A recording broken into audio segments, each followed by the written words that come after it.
you have access to a very important piece of data that dictates when this work bout should start and when it should end. So let's talk about how to apply quality peer-reviewed science to your day. Let's start with getting up in the morning.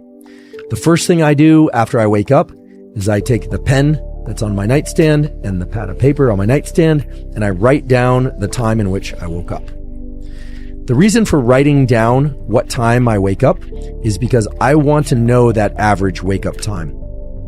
I know that the lowest temperature that my body will be at across the 24-hour cycle tends to be 2 hours before my typical wake-up time.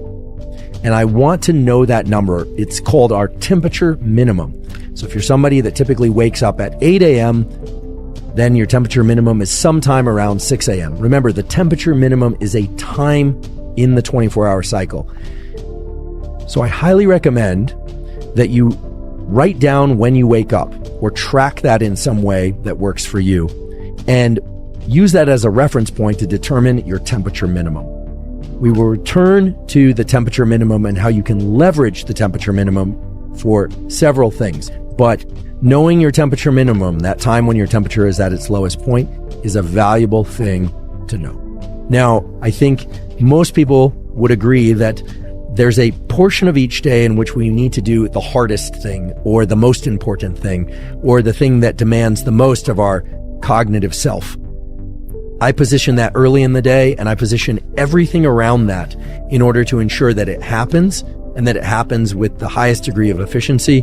And yes, I make sure that it happens every day. For instance, if you were to work, meaning do math or try and learn a language or do physical work of any kind or work out, the 90-minute time block seems to be the one in which the brain can enter a state of focus and alertness and do hard work and focus. And then at about 90 minutes, there's a significant drop in your ability to engage in this mental or physical work. Now, why 90 minutes? Well, the brain is going through these 90-minute so-called ultradian cycles throughout the entire day and night. Every 90 minutes, we shift over from being very alert to being less alert and then back to alert again. Here's how it works.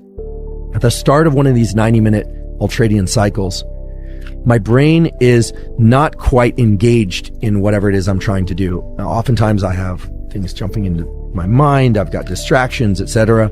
I'll talk about how to deal with those distractions in a moment. But I set a timer for 90 minutes.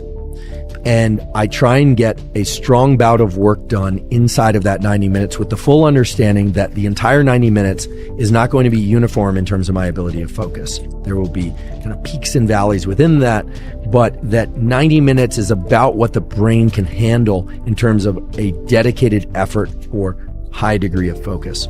You'd be amazed how much you can get done in 90 minutes if you are focused. So how do you increase that focus and how do you use the timer feature? Well, you can combine those. I use a program called Freedom. It shuts me out of the internet completely. So that means no checking the markets, no checking social media, no checking, the news, no checking email, none of that. I get a dedicated bout of work done. I confess, I don't allow myself to go to the restroom in that period of time. Here's an interesting little tip that's grounded in physiology. You have a direct neural connection from your bladder to your brainstem areas that increase alertness. This is why when you have to go to the bathroom, when you have to urinate, it is extremely agitating, right? It can be very, very agitating. I'm not encouraging you to get so agitated by filling your bladder so much and resisting going to the bathroom that you are uncomfortable and can't focus. But this is one way in which I've learned to funnel my attention into whatever it is I'm doing. Because as you all know, the moment you sit down to do some serious work and you flip off the internet, all of a sudden it's as if the phone has a voice. It starts calling you. It's almost as if the restroom has a voice.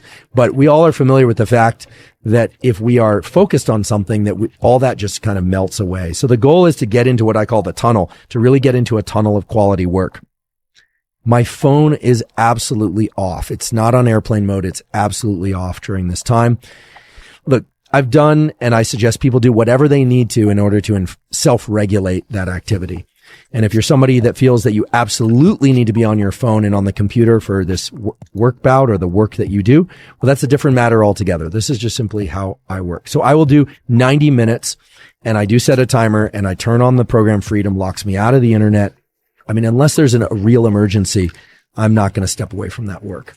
But that's the mentality that I've embedded in myself, that there's nothing more important than what I'm doing in that 90-minute block. And that's what works for me. You can try various other things. That's what works for me. In addition, I use low-level white noise. This is something that is supported by quality peer-reviewed data.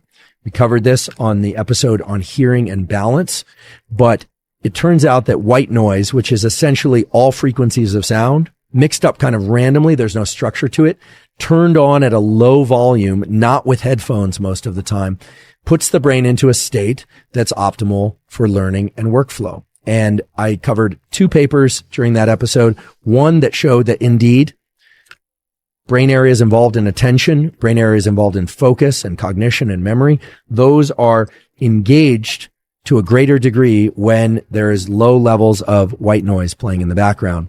The other paper that's really interesting did brain imaging and showed that areas of the brain that are associated with dopamine release are increased by low levels of white noise. Dopamine release is associated not just with pleasure, but with motivation and craving. So everything about this 90-minute block, from the low levels of white noise to the position of my computer, how I'm standing and where my eyes are positioned, is geared towards putting me in this tunnel of work. And I have to say that while it can be a challenge to try and achieve this state and this tunnel of work, some days you start to get kind of addicted to it. It feels really good. It's like a workout for the mind. And it is something that as you exit that 90 minutes, you really feel like you've accomplished a lot, because often you have. And it just feels deeply satisfying. And I'm convinced that that's because of the release of neuromodulators like dopamine and the norepinephrine that's circulating in your system.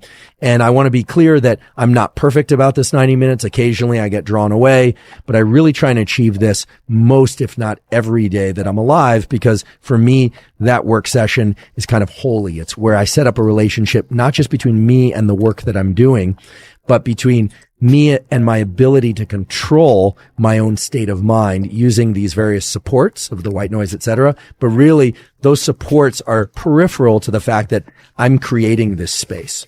I'm funneling my brain into a state rather than allowing whatever events and contexts on social media and elsewhere might be occurring in the world that would yank me out of what for me is my purpose and my mission in life, which is to do the sorts of work that I do. There's a powerful way in which you can place the timing of this 90-minute work bout in an optimal way. You have access to a very important piece of data that dictates when this bout should start, more or less, and when it should end. That piece of data is your temperature minimum. If you're somebody who wakes up on average at 7 a.m., well, then your temperature minimum is 5 a.m. And you can be reasonably sure that your best work is going to be done anywhere from 4 to 6 hours after your temperature minimum. So for me, I tend to wake up around 6:30 a.m. That means my temperature minimum is at 4:30 a.m. You can add 5 hours to that. So that means that a 90-minute work bout could fall at 9:30 a.m. and it would be fairly optimized. Or I could do it at 10:30 a.m. Or I could do it at 8:30 a.m. Somewhere in there. All right. That we can't say that it's exactly 6 hours after your temperature minimum. You will find it, however. There is a precise and best time for you to do this 90-minute work bout. Whether or not it's 5 or 6 hours after your temperature minimum is going to vary from person to person. How do I know this? How do I know this relationship between temperature minimum and focused cognition? Well, temperature minimum defines the trough, the nadir, as they say, of your temperature across the 24-hour cycle. And immediately after that, your temperature will start to rise. That temperature rise is actually what triggers the initial cortisol release that you experience and wakes you up further. And then, of course, that sunlight that you're getting is going to further enhance that healthy release of cortisol. That cortisol will then provide fuel, if you will, for that increase in temperature. And your body will continue to increase in temperature throughout the day toward the afternoon. What you're trying to do in this idea of optimizing this 90-minute work bout to a particular time of day is catch the portion of the steepest slope of that temperature rise. Now, again, you're not walking around with a thermocouple or a thermometer in some orifice of your body, so you don't have accurate information about temperature, but you can make very good guesses about when your body temperature is rising fastest by virtue of that temperature minimum. So again, just to be clear, it's a 90-minute work bout. That's about what the brain can handle for a very intense work bout. Do understand, again, that there are going to be portions of that 90-minute that your brain is flickering in and out of focus, other portions where you're going to be entirely focused. That's entirely normal. But when to place that 90-minute work bout, when to start it and when to end it will depend on that temperature minimum. So if you're somebody who wakes up at 8 a.m. each morning, your temperature minimum is 6 a.m., chances are you're going to want to start this work bout somewhere around 10 a.m. or 11 a.m. Now, some people wake up and feel very alert first thing in the morning. They can really do their best work first thing in the morning. Please, if that's you, continue to do that. Leverage that time. Use that time. But if you're somebody who struggles to find focus, definitely let your physiology and this rise in your body temperature support your efforts to focus, rather than trying to do your best work at times of day when your physiology is actually directing your body and your brain toward defocus and towards being more lethargic. It just is setting yourself up for success when you try and capture this rising phase of your temperature.